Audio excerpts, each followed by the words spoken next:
জুলাই বিপ্লবের পর এক বৈষম্যহীন বাংলাদেশ যেন ঢাকা বিশ্ববিদ্যালয়।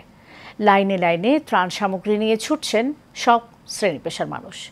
বন্যা দুর্গত এলাকায় বানভাসী মানুষের সাহায্যে আজও শিক্ষার্থীরা গণত্রাণ সংগ্রহ কর্মসূচি চালিয়ে যাচ্ছেন। এই মিতুর রিপোর্ট। বদলে যাওয়া বাংলাদেশের এক অনন্য চিত্র যেন ঢাকা বিশ্ববিদ্যালয়ের টিএসসিতে। এখনও ত্রাণ সামগ্রী নিয়ে ভিড় জমাচ্ছেন সাধারণ মানুষ, অংশ নিচ্ছেন বিভিন্ন প্রতিষ্ঠান, সংস্থা ও জেলাগুলোর সংগঠন।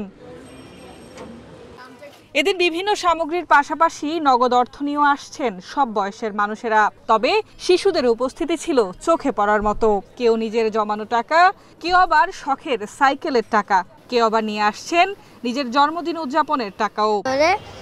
কিছু টাকা জমিয়েছিলাম, সেটা আজকে আমি বন্যায় যারা আছে তাদেরকে দান করছি। আমরা আশা করব সারা জীবন এরকম বাংলাদেশ যেন টিকে থাকে, এটাই আমাদের প্রত্যাশা।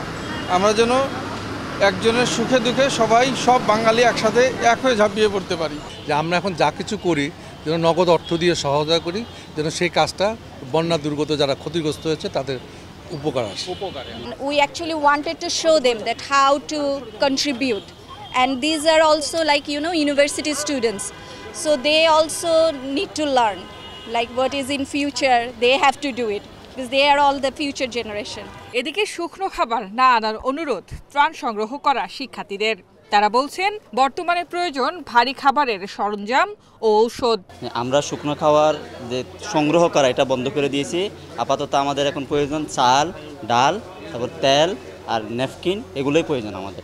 আমাদেরকে চাল, ডাল এবং পেঁয়াজ, তারপর আলু, মানে এই খাবারগুলো, মানে এইগুলো যদি কেউ দেয় তাহলে হচ্ছে যেগুলো পানি, যে অঞ্চলে পানি কমে গেছে ওখানে দিলে তারা রান্না করে খেতে পারবে।